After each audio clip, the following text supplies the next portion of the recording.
everybody. My name is Adam Stewart with Pima Federal Credit Union. I'm the Vice President of Home Loans, and we're excited to host Billy A. and Kay Watanabe here with us, talking about some goal setting and sales, and how we all can improve our business. At Pima Federal, we pride ourselves in common sense lending. We have a lot of niche programs to help our members and consumers purchase and refinance their homes. One of our biggest and newest programs is our 100% financing for school teachers. So give us a call at 396-1300. We'll be happy to help. Good morning, everyone. Thanks for coming out. I thought we'd get started a little bit early because I know you're here to hear Kay and Billy A. I'm Wendy with Stewart Title, and we're proud to be a sponsor here with Pima Federal and with Kay and Billy A. We're here because of you, and we want to thank you for that. That's why we put classes on like this, so that you guys can get to the top of your game, and I know Kay will talk a little bit more about that. So Stewart Title's been around since 1960 here in Tucson. We have 7 offices around here. We have a great group of escrow officers and sales team. If you haven't used Stewart Title in a while, give us a call. We want to be able to help you build your business and help you achieve the goals. Just want to make sure everybody has a packet as well as a survey sheet. If you don't, let us know. I'm going to go ahead and start with Christopher Oakes. He's one of the loan officers here over at Pima Federal. So, thanks, Wendy. Good morning, everyone. How you doing today? Good. As Wendy was saying, my name is Christopher Oakes, one of the home loan originators here at Pima Federal. Thank you so much to Stewart Title, as well as Billy A. and Kay, as well as putting this on. We're super excited to have you here. We are what's called a portfolio lender. What that is that's makes sense lending, meaning that we get to kind of play with our own house money here, which means if something makes sense to do, but it doesn't fit that criteria, we're willing to make that happen still. We offer an array of all different types of loans, whether it's USDA, VA, conventional, FHA. We offer down payment assistance, and one of our newest loan programs is actually a 100% financing for any teachers, educators, or essentially anyone that collects a pay stub from any accredited school district in the entire state of Arizona. So if you guys have anyone in mind, please let us know. And without any further ado, I'll give you Billy A. Thank you so much. Wow. It's an honor to be here. I'm going to do a little intro, and then we're going to jump right into the Wheel of Life. I'd like to keep it for maybe about 10 minutes at the most, and then ultimately want to turn it over to Kay. So I hope we have a lot of questions for Kay today, and it's truly an honor to be here and be part of this. I wanted to start off with the word that I go off on these tangents, but the word is potential. And I'm going to move quickly because we don't have a lot of time. And when you look at some of the best kept secrets, when you think about where's the most expensive property in Pima County, is it Dove Mountain? Is it Pima Canyon? Where's some of the best property that's out there in the context of potential? And maybe Dove Mountain. But then in the world, what is it? And I was listening to a podcast, and he really challenged me, and he started thinking about it, and I'll send it to you if you're interested in this stuff. He said, really, if we could mine a certain area, it's not the diamond mines of Africa, it's not the oil sands of Saudi Arabia, it's the cemetery. If you think about the cemetery, and it kind of caught me off guard, look at all the dreams that were never fulfilled in the cemetery. Look at all the books that were never written in the cemetery. Look at all the ideas that never came to fruition. Look at all the songs that were really never sung. If we could mine anything, it'd be pretty good to mine the cemetery. The reason why I want to talk about potential is that opinions don't change potential. I've been content as a private hard money lender. I've built my team the way I've liked it. Kay has built his team to the next level. I think a lot of us in life, when you have a car, I'm driving a Camry, and the speedometer says 120, but most of us are driving what? 55. The manufacturer, our creator, gave us the potential to go even to a higher level. When someone like Kay passes me in his Audi and he's just flying by, I'm impressed. I'm impressed. Why? Because he's maximizing his potential. Okay? If you yell at a car, it's a different color car. Does the car change? No. And yet a lot of times in life, we have opinions, but opinions don't change potential. So part of us doing this and reconnecting with you every 6 months is to get you kind of back on track. get you to a place where you have someone who is driving the car, and not only is his car a little faster, his car is a little bit bigger, okay? I was blessed to go to Greece with my family, and there was this plane that took a bunch of folks over there all in once, very efficient, okay? They took a lot of folks pretty far, and it was pretty efficient. So I'm obsessed about this word, potential, and I see a lot of times our greatest enemy of progress is our last success. So I'm going to push you hard. I want you to think a little bit differently. I want you to drive a little bit differently. I want you to look at your practice a little bit differently. I want you to think about building the model differently. At the core, we always talk about having the bigger pile theory, and we're blessed to have Kay here to share what he's doing with his team, how he got there, and that's really why we want you, to get something out of it. I hate going to seminars and not getting anything out of it. I'm going to jump in right now to the Wheel of Life. I've got about 10 minutes. If you hop into this one, some of us that was with before, it says, where are you now and what's your biggest struggle? And we're going to move quickly. Last time we did the Wheel of Life, I asked you to put 2 things that you're struggling with. And this time I just want you to put down 1 thing that you're struggling with at work, okay? What are you frustrated? What one item are you frustrated at work right now? What's the one thing you're frustrated? Over to the right-hand side, put down a rating. Let's say you're frustrated because you haven't done a birthday program. Okay, what are you frustrated about at work? Okay, first thing that comes to your mind, don't overthink it. 1 word. Okay, maybe too many interruptions. What's the thing that's frustrating you the most at work? Put it in, and on a scale of 1 to 10. 1 meaning work is fantastic, it's ideal. 10 being fantastic, ideal, forgive me. 1 being not so good. But what's that one thing that's frustrating at work? And and it could be leads. I'll have Kate jump in anytime. Okay, what's the most frustrating thing for you right now at work? Maybe it's a cubicle. Maybe it's not being able to do certain things. Let's jump down to number 2. What's the most frustrating thing you have about money right now? How are you doing with money? Warren Buffett is a 10, okay? All right, the guy that was at the corner, right, selling papers, yeah. Although some of those guys are pretty good salesmen, I got to tell you, they're not afraid to ask, right? How are we doing with your money? How are you doing thinking about some retirement around your money? How are you doing? Maybe it's CPA, maybe you're frustrated, maybe you need, what's going on with your money right now? Put something down. How are you doing with your money, your liquidity, your savings, your earnings? On a scale of 1 to 10, write down where you feel you are right now in that space. Love life. How are you doing with your love life? Okay? Scale of 1 to 10. 10 means things are awesome, things are going well. 1 means, hey, I need to, in the next 6 months, because we're looking at the next 6 months, what do I need to do? Need to get back to a date night. Maybe I need to go online, change my profile. How are you doing, okay? How are you doing on your love life, okay? Family. How are we doing on family? I was blessed. I had a chance to take my 4 kids. We ended up going to Greece, hanging out with my mom's family. I got them to a few islands, so right now I'm doing pretty good. How are you doing with your family? Have you had a chance to, what's the most frustrating thing that you have? What's going on with your family? One of the most frustrating things. Spirituality.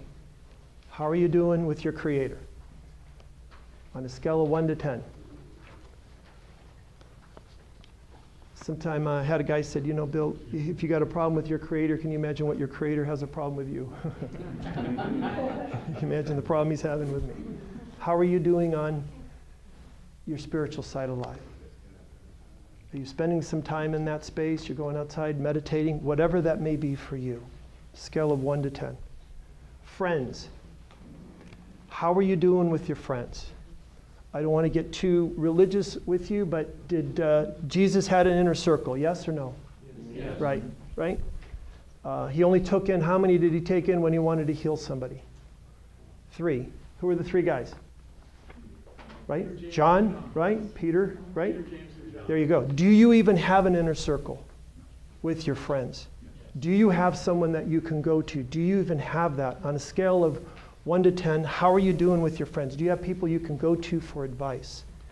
Sometimes a lot of us don't have that. And then how are you doing on yourself? Physically, how are you doing? Are you eating well? Are you working out? On a scale of 1 to 10. Are you reading? Are you spending enough time doing some things for yourself? On a scale of 10, how are you doing in that space? Just got back.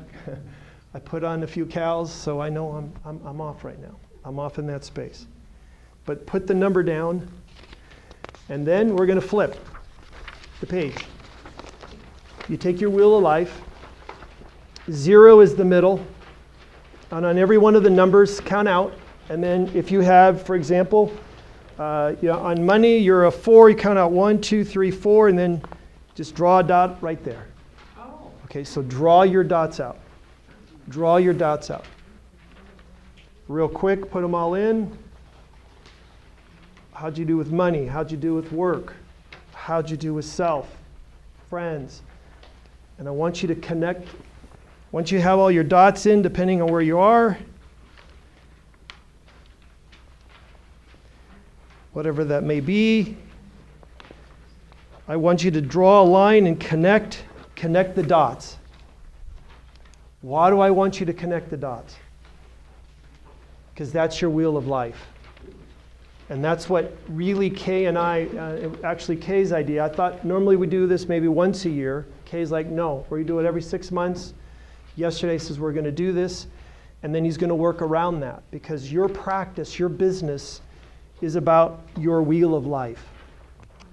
Now I can jump into it, or you want to go one more minute into where will we be in 6 months. So now I want you to flip over. Okay?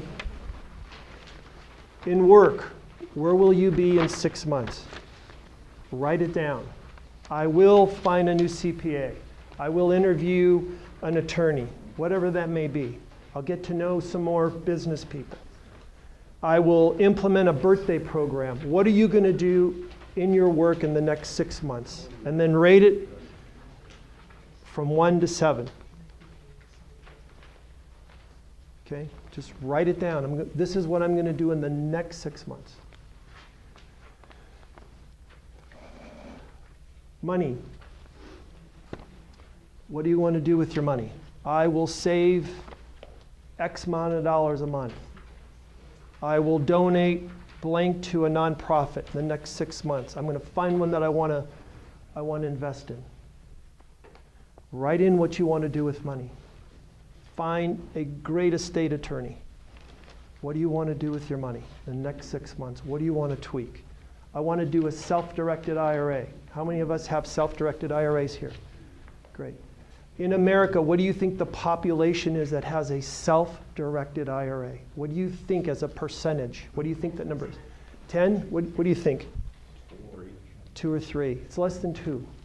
Yet there's trillions of dollars out there that people have in 401s that are not self-directed.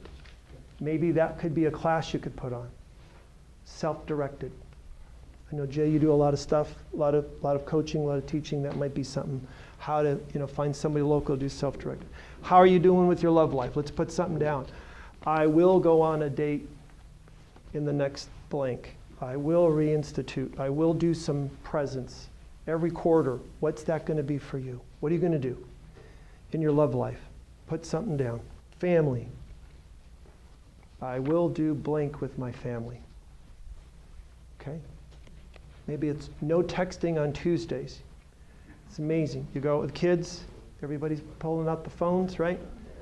It's amazing. My kids went through, withdrawal because there was no data in Greece. You're stuck. Had to talk. It's kind of nice. Spirituality. What are you going to do in the next 6 months? I will go to blank. I'll interview a few churches. I'll start going out meditating.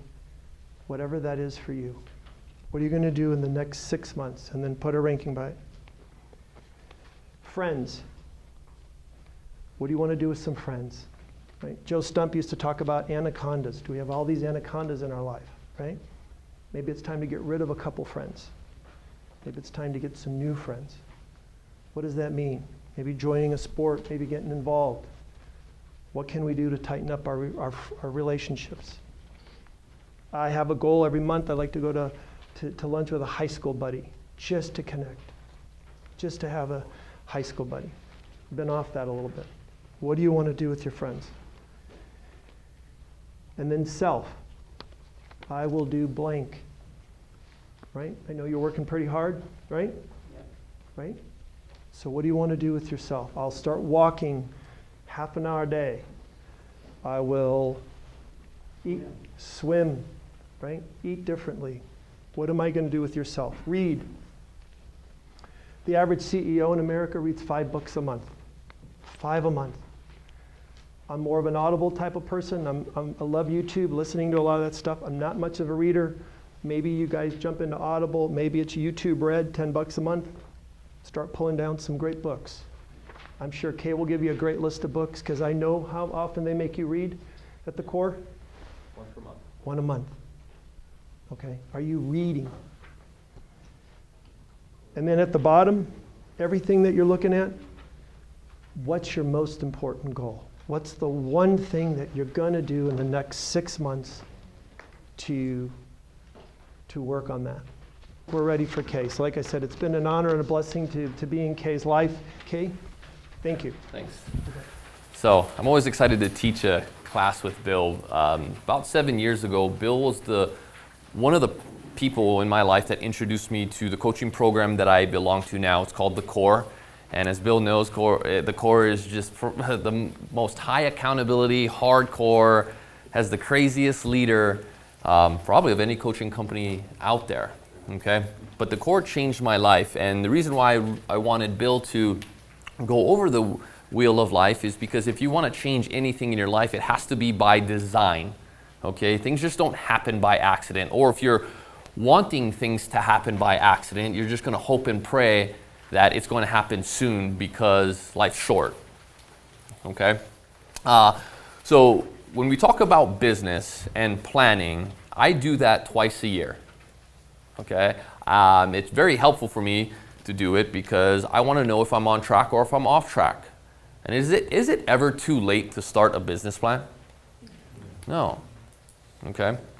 One thing that you are required to do when you join into the Core, there's a few different levels of the Core. There's level 1, level 2, and level 3. Level 3 is what I was a part of for the last 5 years. And you're required to give and turn in your numbers. Okay? And when I mean numbers, your tax returns, how much money you have in the bank. So they make sure that you come in and everything is disclosed. Okay? And now I actually get to coach students. I get to coach level 3 students. And what I notice about everybody that comes in is they don't know their numbers. They operate their business like a guest. And if you operate your business like a guest, I guarantee you there's some spillover that you operate your life as a guest. Okay? I mean, you are the same way pretty much in everything in your life. There might be some variations and some differences, but you are the same way. So some of the examples I'm going to pull today is actually of a student that I coached, and he's in his second year. But when he came in his first year, he told me he made like $300,000. I was like, wow, that's really awesome. I mean, if you're making 300 grand, I mean, that's a good life, right? Pretty good life for some. For some. You're spending $299,000. That's not a good life. But I'm going to circle back to knowing your numbers. When I saw his tax returns, he told me he made 300. His tax returns only showed about 70. Okay? So when we talk about the business plan and going into it, we're going to talk about real numbers. Okay? Net numbers. Because there's a big thing in the real estate world now. They talk about GCI. What is GCI? Gross commission income. Yeah. Doesn't mean anything. Okay? I know people that gross $3 million, but they only take home about 300. That's not what we're about. All right? So I want you guys to write down some numbers. So the first number I want you to write down is 40, and write it and start writing them down. in a straight line. So number 40. Next one, 127. Okay, and just keep writing them down. Next one, beneath that, 133. And below that one, 200. Then below that one, 331. Beneath that, 408. And beneath that one, 500, and put a plus sign in front of it. Okay? So one thing that we're going to talk about there, and the reason why I had that, is that's the transaction count that I did and closed over the last 5 or 6 years. Okay? What's a big standout? What's a number that stands out to you when you're looking at the growth? 40 to 127. That's the first year I actually did a business plan. Okay? I just said, finally, I'm sick of it. I'm not going to operate my business as a guest anymore. I jumped into the core, and they just ran that business plan down your throat, and you're getting coached to do it as well. But what happened to the next year? 127 to 133. So I thought I was so good. I did a business plan, but I didn't really do a business plan. I went through the motions, but I didn't do it any type of purpose. And guess what happened? My coach rammed it down my throat again. Because I thought I was so good. Oh, I was making $250,000 net. And the next year I went backwards. I did 6 more units, but I made less money. Because I was like, oh, I'm going to build this huge team. Okay, and one thing that I want to tell you, big is not better. It's not better. Okay? That year, I grew my team big. I only did 6 more transactions. I made less money. My service was terrible. And I had opened my eyes and I said, hey, you know what? I need to really plan and identify some of the weaknesses in my business. So I got back on track instead of staying on that same course of not taking my business seriously and not doing a business plan, or doing a business plan and not circling back to it every single month. And then the next year, we went to 200. And I looked at my business, found out all the broken things about it, because I go into my business every day and I always find something that's broken. Okay? Like, I look at my business and still till today, it's broken. All right? I identify things like this, and I identify it through my business plan every 6 months. 331, 408, and 500 plus. I will do a business plan every year for the rest of my life as long as I stay in business. I will never operate as a guest. Okay? So let's actually jump into the business plan. I know the last time we were here, we jumped in and we did a business plan for 2018, because Bill, when was the last time? When did we do this? Right before the... Yeah, it was like November, end of November Okay. of 17. And the reason why we do it in November for 2018 is so that we can play with it over the next month, month and a half, break it, or find out things in your business plan you don't want to do. You tried it and you're like, I don't want to do that. Okay? So who actually did a business plan this year? Raise your hand. Okay. It's okay. That's why we're here. All right? So we're going to go over some of these things you might not understand your numbers yet. But the reason why we're doing it early before July hits is because you're going to have about 10 days where you can go gather this stuff up, maybe this weekend, start plugging it in, really sitting down, analyzing your business, and create the business plan for the second half of the year. Even if you were not happy with your first half of the year, you still have to do it. Or if you exceeded, still create another one. So I'm going to pull up our business plan here. I'm going to break it down. Okay? I'm actually going to pull up an example of a student that I have, and the example is in your packet. So these are the results. We're pulling the results. We're not pulling what we wanted to do. Okay? These are the results. So in his first 6 months, this student made $80,625 net. You don't see gross in there, right? If you want the gross numbers, don't worry. I know everybody needs them because it's like a drug. Everybody wants to talk about gross. I will give them to you as we go down the list. The current units that he did to make that much net, he sold 24 houses. The team lead, that's what the TL means, is 15 units. And then you had a buyer's agent that sold 9.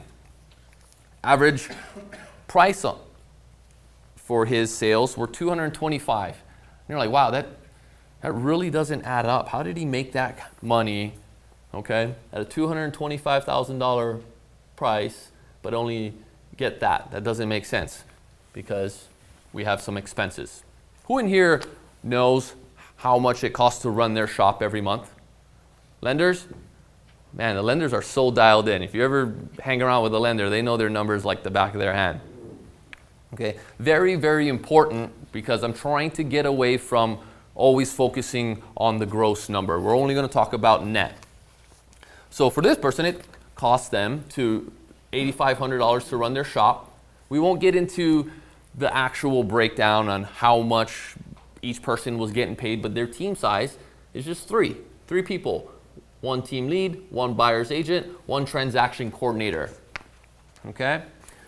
When you take in and you times it by 0.03, which is the 3% commission, his gross was $131,625.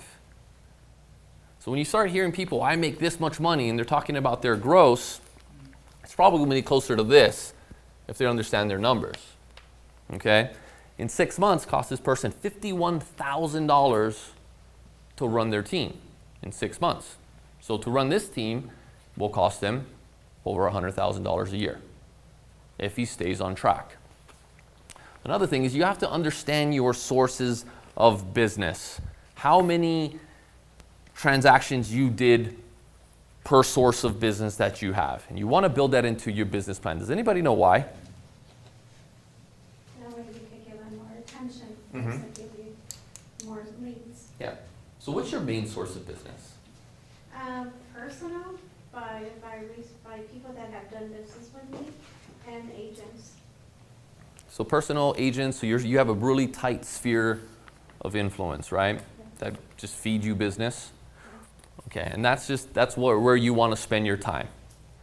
At the moment. At the moment. But I do want to expand out to new construction. Okay. And work with investments as well. Okay. like I used to. So if that's your number one, and you understand that's your number one, will you stop working it? No. No. Okay, but if you don't know what your number one is and you stop operating like a guess, your numbers will be a guess. Your lead tracking, all of that stuff's like a guess. So how this breaks down, I had this person break down from their transactions, what did it come from?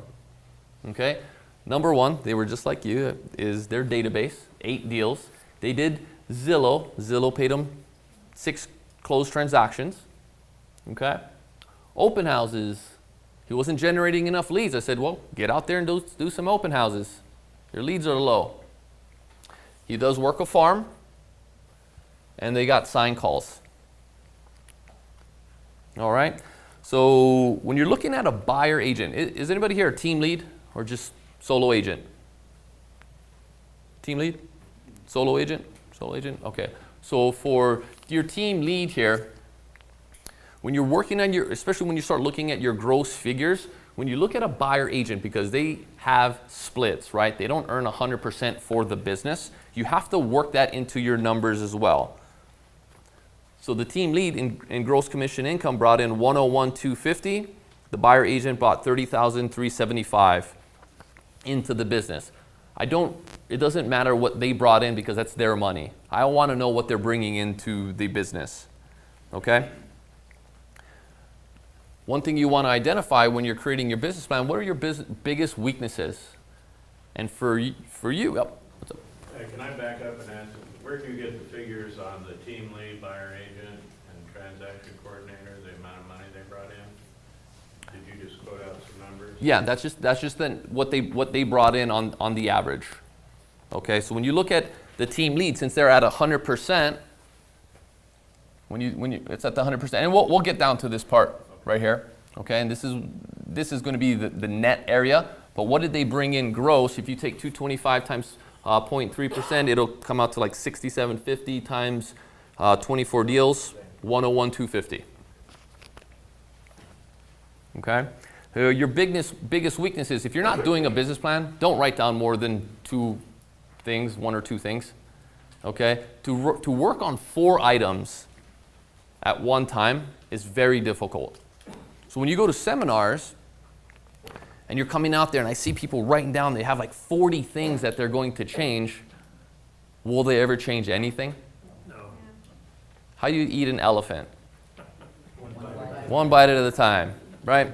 So when you're looking at 40 things and it's so intimidating, it's easier to say, I won't work on anything. I'll just, what's that? Overwhelming. Overwhelming. Very, very overwhelming. I still get overwhelmed when I look at some of this stuff. Okay?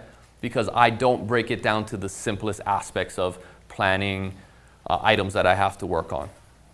Okay? So up to this point here, does anybody have any questions?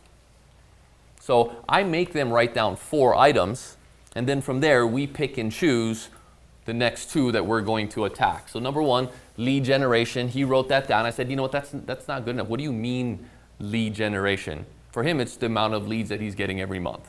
It's not enough. Okay? I challenged that fact. I said, your conversion rate's too low. You don't have to go out and buy more. You can't have other people taking on your leads. So, Maria, if one of your A-level referral partners gave you a lead, would you let anybody else even call that lead first? No. Never, right? So what's happening here is it's not his lead generation, it's he's letting other people call his leads, especially the warm stuff. Next one, prospecting in the database.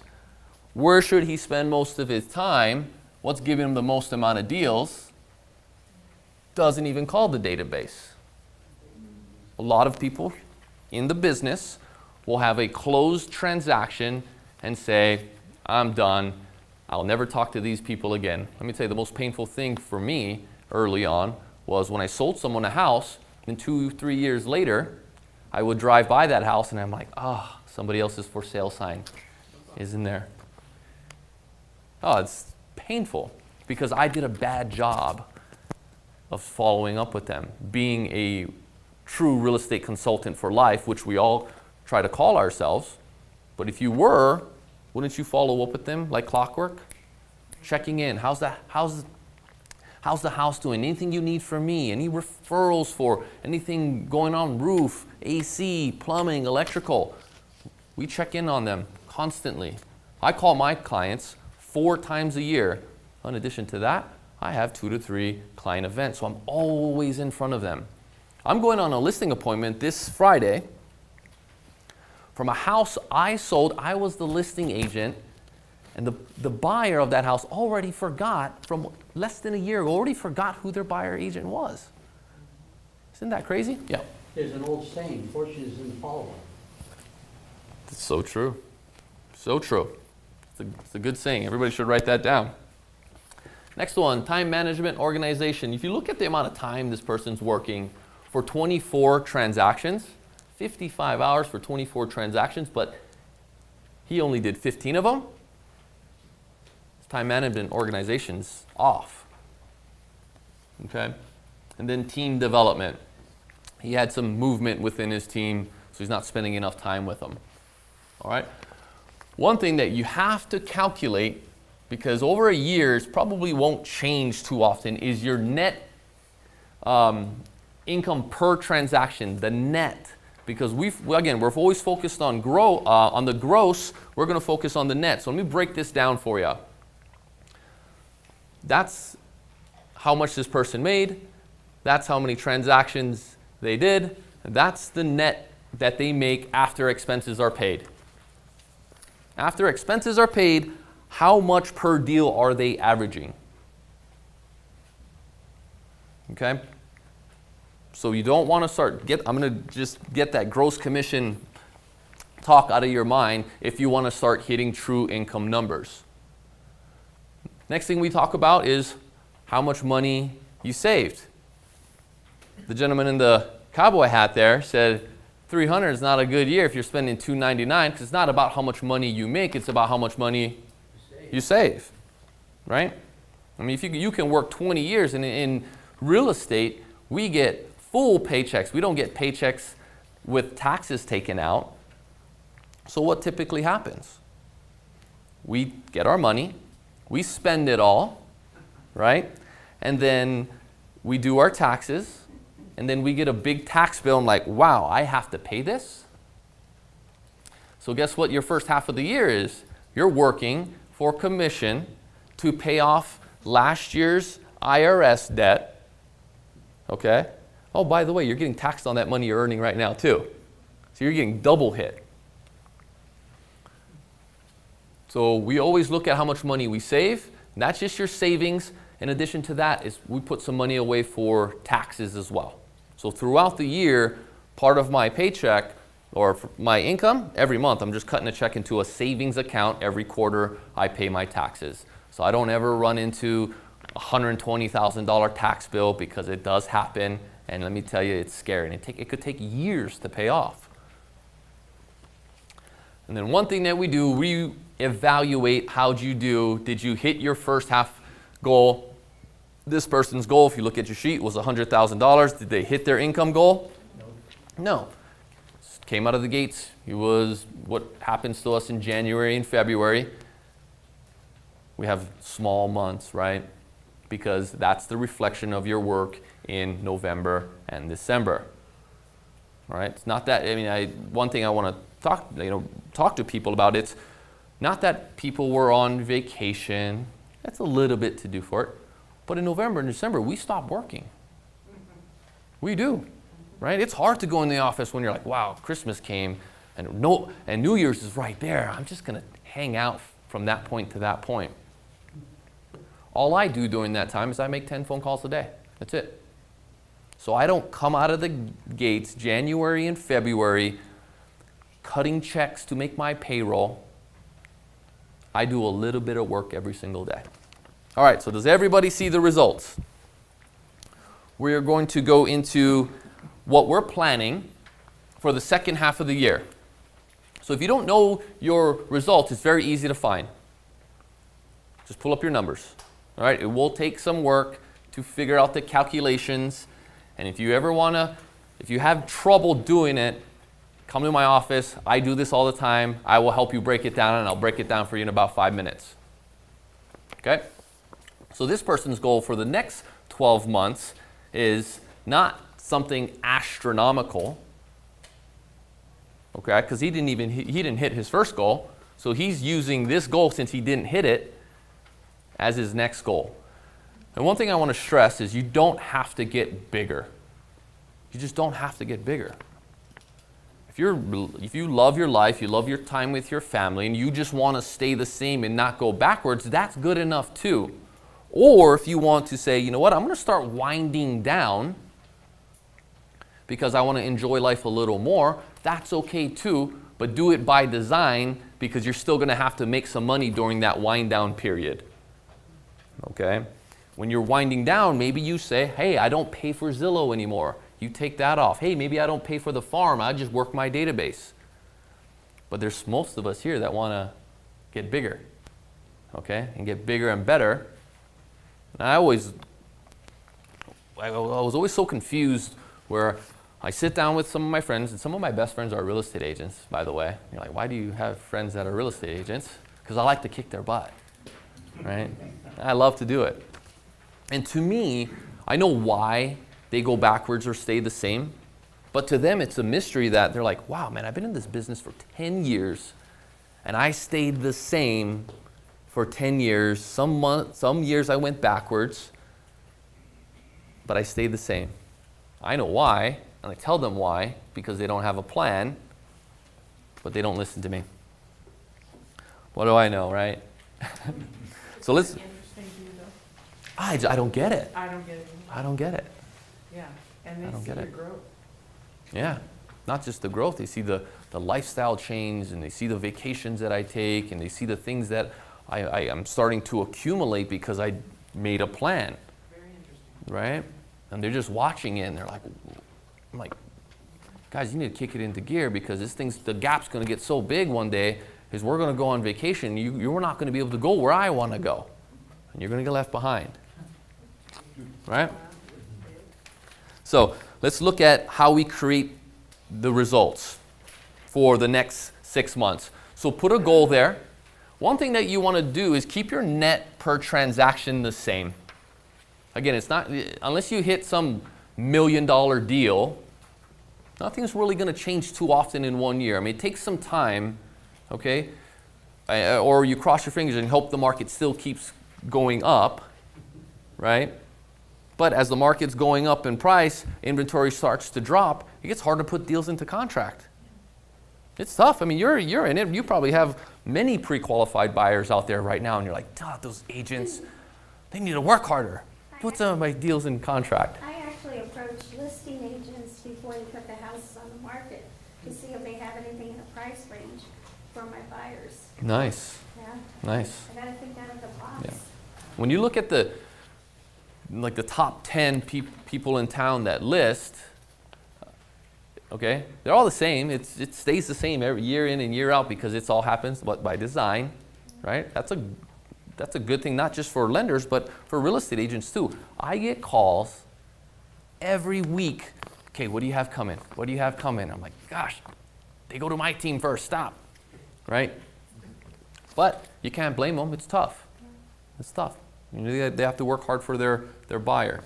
So when you understand your net unit per transaction commission, you can just take that, okay, divide it, and it'll tell you how many deals you have to do compared to what you did. So to hit his goal, he was only short by about 6 deals.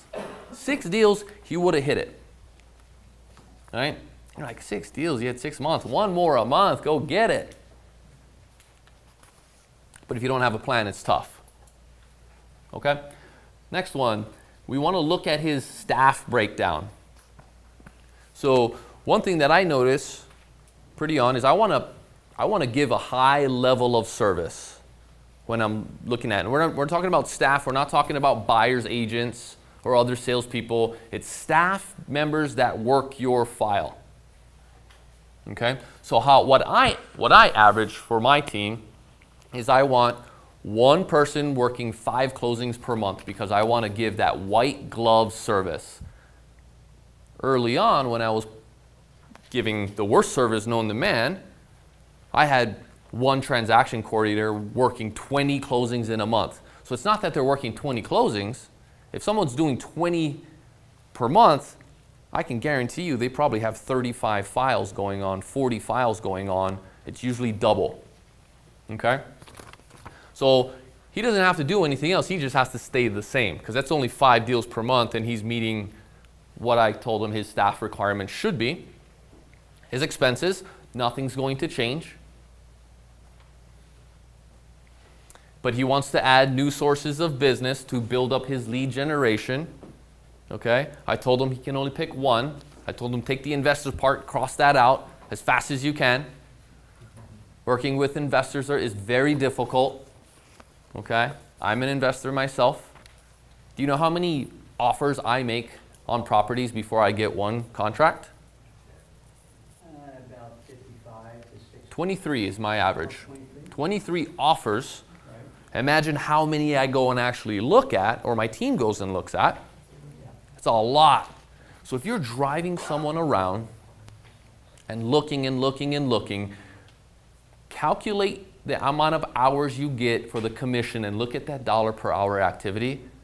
You're not even making minimum wage. Very, very, very low. So I told him, all right, cross that out as fast as you can. Go attack builders. All right? Things that we can improve on. All right, so remember, it wasn't his increasing the amount of leads. When I look at it, I had him get a special phone so I could help him track it. What I saw, some of the leads weren't even being called. Sign calls were being missed. Internet leads were being missed. Really good at calling the database stuff or returning because it's easy. But he got too busy. His time management organization was off, so leads would be missed. Of course, he's going to have a low conversion rate, so I had to help him identify that. Okay? Then one thing he's also going to implement is a daily team meeting because his time management, team development, organization were weak as well. So we're going to talk about the leads the day before. Did they get called, right? If they didn't, call them now. We run a 5-minute McDonald's French fries roll on my team, speed to the lead.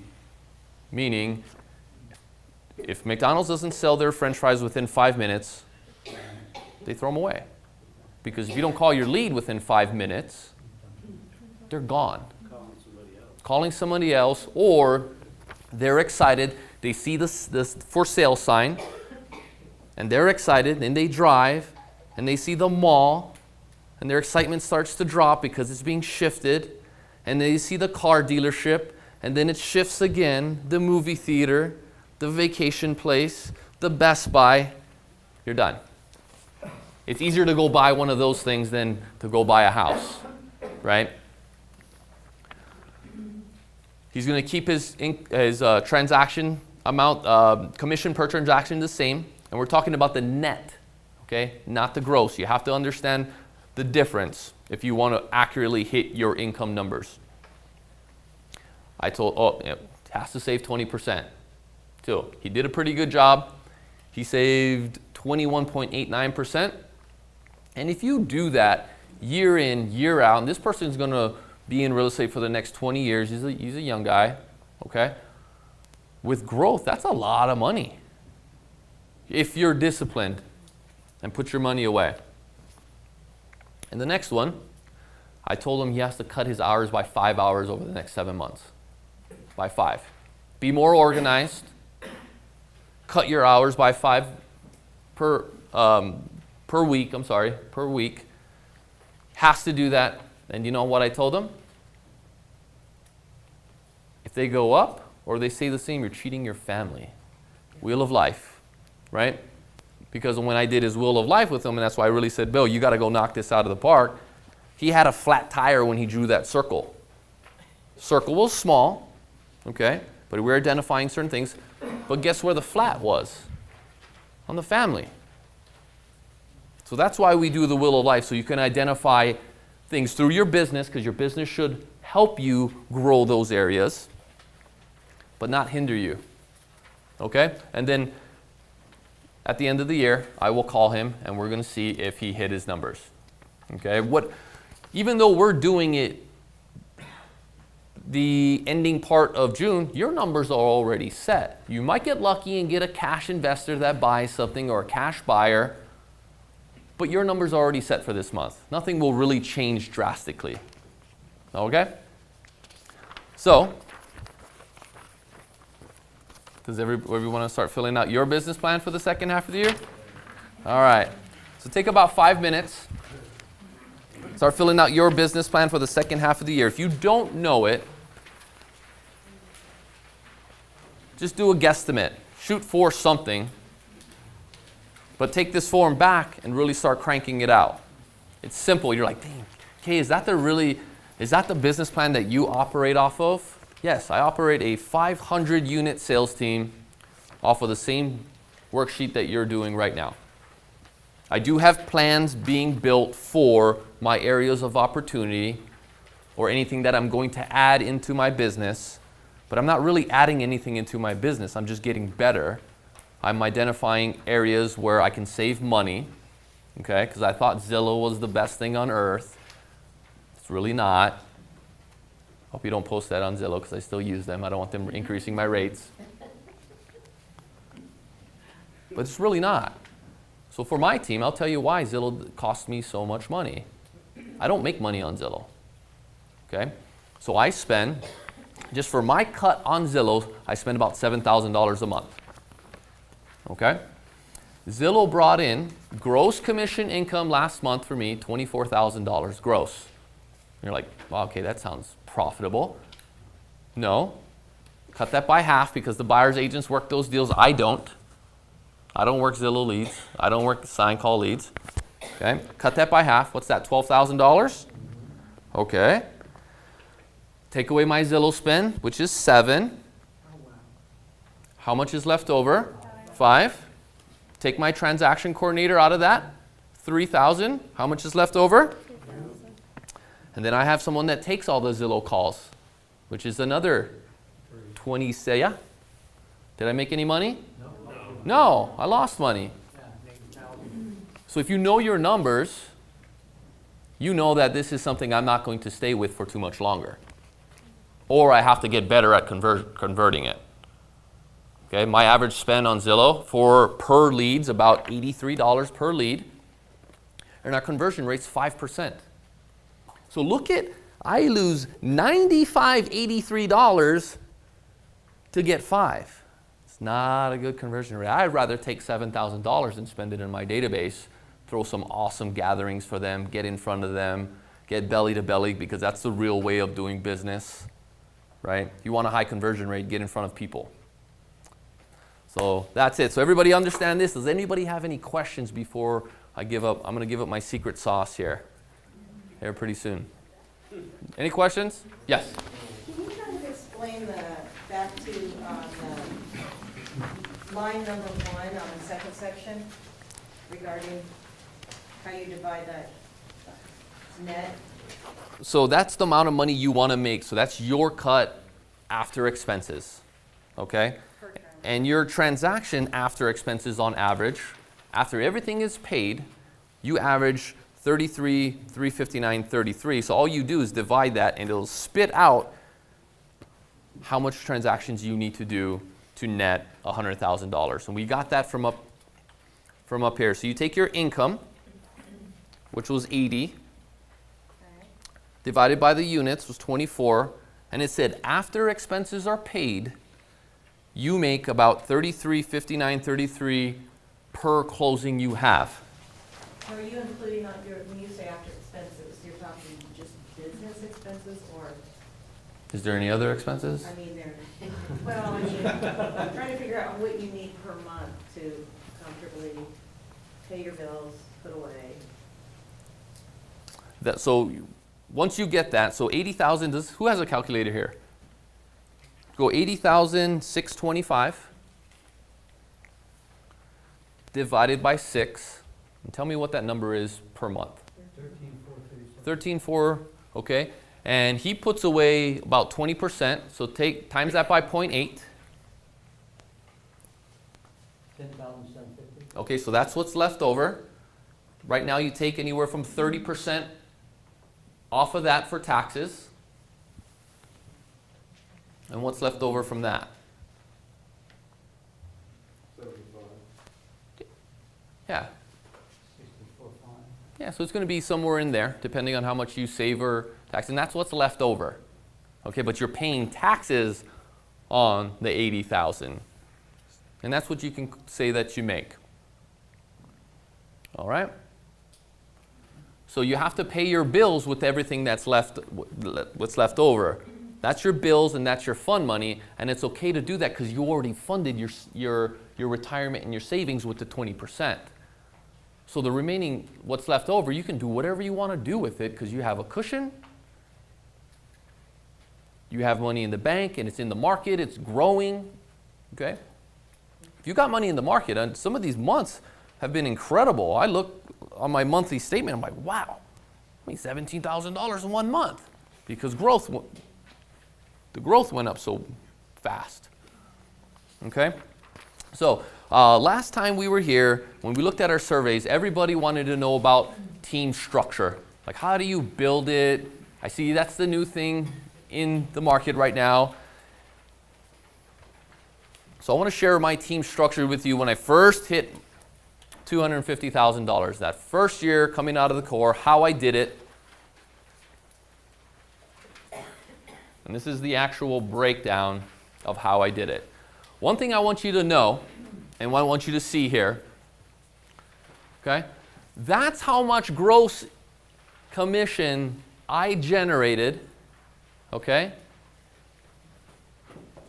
to get that net income. But what do people do? They talk about, wow, I made $442,000. No, you didn't. No, that was just the total revenue you generated. Yeah. Right. See, I like that guy. He knows. $250,000. And at the time I hit this, my average transaction commission was a lot lower because the market was a lot lower. Okay? I closed 127 units. Let me tell you, 83 sales. I worked my butt off that year. Okay, so Todd, you asked me, can you do this by yourself? No. So after this year, because my team wasn't built properly, okay, I was exhausted. I was tired. Okay, so I was telling Todd, he was asking me, how many units you're going to do this year? I said, I'll probably do over 500. He goes, can you do that by yourself? And I was like, I wouldn't know. I'd blow my brains out. So let me tell you how the breakdown went and how I built it. Okay, so first it was me and my executive assistant. It was just two of us. Okay, so my executive assistant, when it's just a two-person team, they're a hybrid. They do everything. They're a transaction coordinator. They're an executive assistant. They manage your calendar. Okay, they take some lead calls. Not my good ones, though. They'll help out with some of the Zillow stuff and the sign call stuff because you want to make sure calls are being answered. My next hire, after it was a two-person team, my third hire was my next buyer's agent. So once I started doing 3 deals by myself, I hired my assistant / transaction coordinator / everything because they did it all. That person's still with me today. If you've ever done a transaction with me, her name is April Ayala. Okay, she's still with me today. I'm like, hopefully she stays with me for the rest of my life. I dumped my last girlfriend, and I kept April, because she introduced us. Believe me, it worked out well.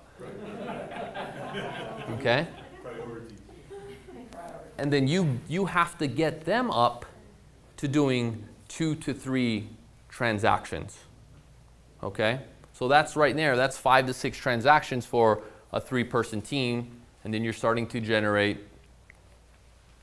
about 5-6 closings per month with the 3-person team.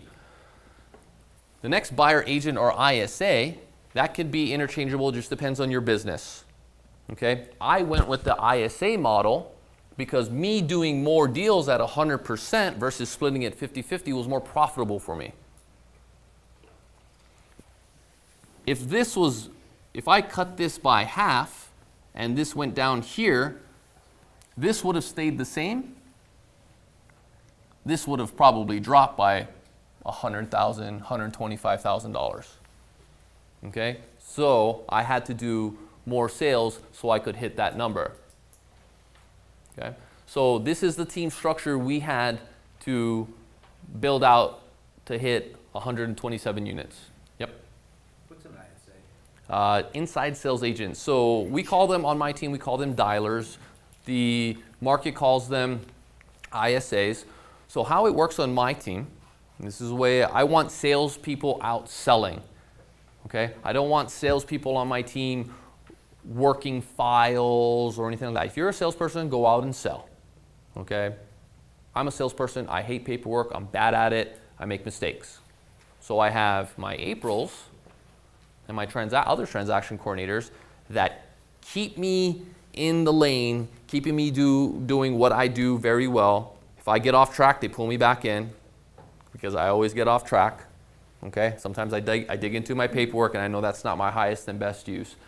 So all the incoming leads, internet leads, all the sign call leads, they take them, nurture them, and set it up with an agent to either show or take on as a listing. Because one thing about buyer's agents, you cannot rely on them to take the phone call within 5 minutes. They're driving. They don't have the information in front of them. They're showing, right? They're busy, so they might not take any leads that month. So that was the structure. First thing, team lead, assistant that does everything. Next hire, buyer agent. Next hire, depending on how many leads you're getting, you might want to go ISA or you can go buyer agent. But if you execute this properly, you can make well over $200,000. Cool? So does anybody have any questions? Bill, you want to jump up here with me just in case they have any questions for us? Sure. Anybody have any questions regarding maybe some AAR annual review call? What's something that would be simple and easy for them that they could make the call and make it a great high-touch call? Call your past client right away. Past clients, we call them every Wednesday. So we call it letter of the week. So we pull up our database, we print out whatever letter of the week we are in that year, or in that week or month. So we start with A's, we call all the A's, just check in with them. Simple flow that we use is we use the FORD acronym. Hey Bill, how's your family? F for family. Next one, occupation. Hey Bill, how's work going? Next one, hey, I know you're going to Greece. Did you go yet? How was it? Next one, yeah. Next one, next one's dream. Okay. Hey Bill, you told me you're going to go open up something somewhere. How's that going? And we keep all the notes in our database. So again, it's not, we don't guess. My number one source of business comes from my database. And I'm telling you, it's not even close. And my database, just from calling, costs me nothing. Just do a good job, take care of your people till the end of time, and you're going to get referrals forever. But what we do is we want to run to that next shiny object because we get a call from California and says, hey, you got to come and buy this lead generation software or this and that and this and that. And by the way, it's a 2% success rate. I don't want that because that's very, very expensive. Some of the things, what makes someone more coachable or less coachable? You're That's coaching, you're doing a great job, you're at a level now where you're coaching. What do you see that you can give us some wisdom on when it comes to being a good student? Give us 2 or 3 things, some of the resistance that you see. So for me, I don't hire, I'll just bring it down to my team. I don't hire any agents that have too much experience. It's very rare if they have too much experience because they don't surrender to process. They want to continue to do it their way, but maybe their way hasn't worked, but they really believe that their way is the way to go, when my way will teach them how to make some money. And I see it's very difficult for me because they're just so stuck in their way, right? Like my buddies that will stay the same every single year, they just don't surrender to process, okay? In the beginning for me, to carve out time to do these things, it felt like work. I was like, why do I have to do this? Now I see it as a tool that I can't wait to do because I know how much money I can go make and how many people I can help. And one thing I want to tell everyone is I don't have bad months anymore. Mindy, I talked to you about it before. Like, do you ever have bad months? I said, no, I don't. Like a bad month for me, for my team, is less than 25 closings. I don't even get close to that anymore. We're so far behind that, ahead of that, is I can see a bad month coming 2 months before it hits. Yep. The reason is I know my conversion rate for all of my leads. And if 2 months before, if I have a low lead generation month, because I know my conversion rate stays the same, it doesn't really move, okay? I know I need to kick it into gear. And then I start calling more people, getting in front of more people, doing more open houses. And then you can catch a bad month before it actually hits. But if you operate your business as a guess, and you don't know your conversion rates, you don't know how many leads you generated, you will have those roller coaster rides in business. Do you actively farm for referrals? Give me an example of your farm. So when you're doing your weekly call, do you ask the people, hey, do you know somebody who's currently looking Yep. to either buy or sell? Yep. So I'll break down my call days for you because I have my call days structured as well. Mondays I call what we call a current client, and I ask for current client referrals. So a current client is a client that's in contract, a listing that is on the market that hasn't sold yet, a buyer that I'm currently working with, or a seller that I know I'm going to get but hasn't signed their listing documentation yet. I call them on Monday.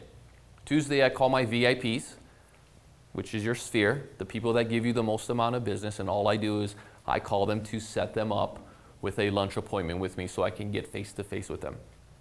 I have about 47 people that refer me business every single year, and I love on them, and I make sure I see them every week, and I just rotate so that I'm catching everybody once per quarter Wednesdays, I call my letter of the week in my database. Thursdays, I call what we are leads or prospects that haven't committed to you yet. I don't let those die. I call them 7 times before I trash them. And then Friday, I call business people. I don't make any cold calls. You're like, wow, you call business people. It's not a cold call. I will call someone like Bill and say, hey, Bill, I have a weakness in my business right now. My sphere is a little weak. I need some attorneys. Do you know any attorneys that you can introduce me to? Sure. What type of attorney you're looking for? Are you looking for wills? Are you looking for I'm actually looking for some bankruptcy? I'm looking for some divorce attorneys because I have some clients that are going through it, and I feel bad I can't refer them to someone reputable. Awesome. I can give you X, Y, or Z. Okay. Tell them I referred. Cool. So thanks for their number. Can you do me a favor? I want to call them in about an hour. Can you just call them for me? Let them know I'm going to be calling. Just elevate me just a bit. No problem. Perfect. Thank you. So when I call, now technically it's still a cold call because I never spoke to them before, but it's a cold call with a warm introduction. So that's all I do. I don't take internet leads. I don't take sign call leads. I don't work with anybody unless they're referred into me.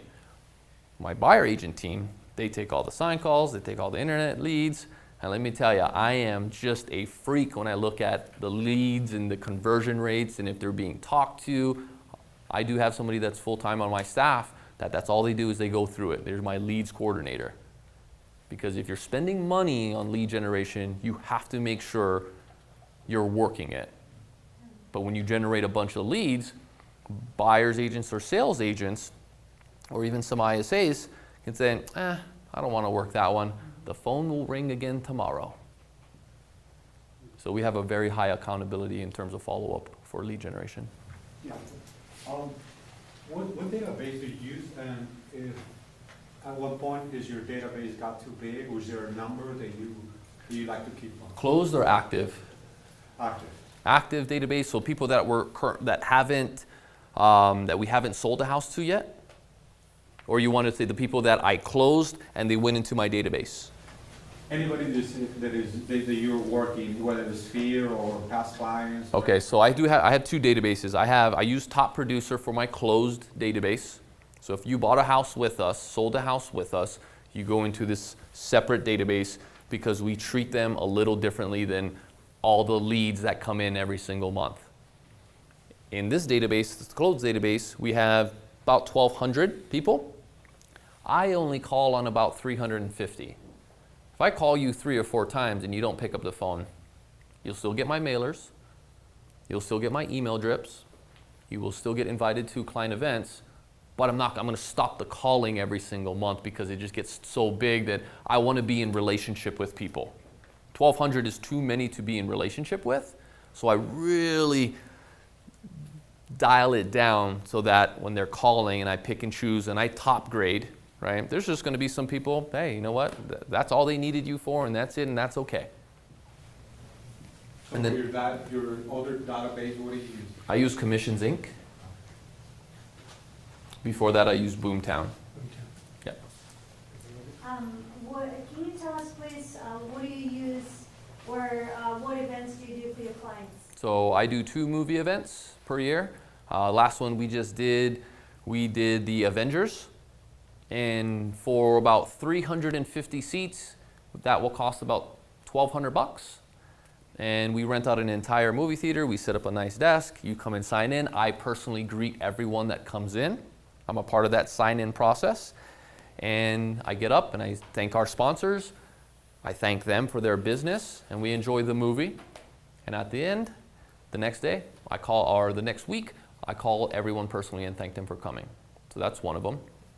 We do a park event for the children, which my team goes out with the jumping castles and all these other things, and we supervise the children while the parents just hang out.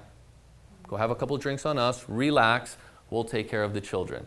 And then I break away, I come in, I start talking to the parents. And that's in a park? Mm-hmm. Yeah. Another thing that we do is we do a Halloween party, and we do some other events. I look for things that I can get a good deal on, or what's the hot thing in our city happening right now, right? If you're thinking on a smaller scale, breaking into a new market, a new demographic, 2 questions. how could someone go about that? And the second one, do you have any suggestions on, effective marketing? You get Social groups? Yeah, get face-to-face, join a networking group. There's so many networking groups out there. I belong to 2 of them, and I work it. I'm the membership chair in one of them, and as fast as I could do that, I joined and I took that position down, so I control the membership. Yep, so BNI, mine is the Foothills Club, and I'm the membership chair so that I have all the phone numbers, all the email addresses, because I like to prospect. And now I have a reason to call. Hey Todd, this is Kay, the membership chair at the Foothills Club. Just want to check in with you this month. How's your membership going? Okay, I don't really like it. Hey, tell me why. And then I give you some advice on what you can do a little better. Hey, you know what, Todd, I noticed that when we're in these meetings, you're sitting in the corner. This month, I want you to sit next to me because I know I can introduce you to some people. So can I see you this month? Perfect. Make it a win-win. Absolutely. Okay, get in front of people, talk to people, pick up the phone. Since you are EXP as well, Yes. that overlay, the template, how do you figure that will boost your goals? How do you figure that in? So for me, I call my EXP, like people that I'm trying to recruit for the EXP model, I call them on Fridays. I only spend about an hour a week doing it. And the reason why is because I have my bread and butter now, which it treats me very good, property partners. I love my team. I want to make sure that everything's running well for them. But then I call other people that I know and talk to them about EXP because I believe that EXP is that next wave of brokerage companies coming in that offer people more revenue sharing, stock, because like I said it, realtors are bad at saving money, okay? So there's a plan with the EXP model that will not really force you, it's an option where you can put 5% of your money away to buy the stock at a 20% discount. So that's where you can get some growth and some passive income with the revenue sharing. So that's what I do, I call them on Friday. Any other questions? How about a nice round of applause?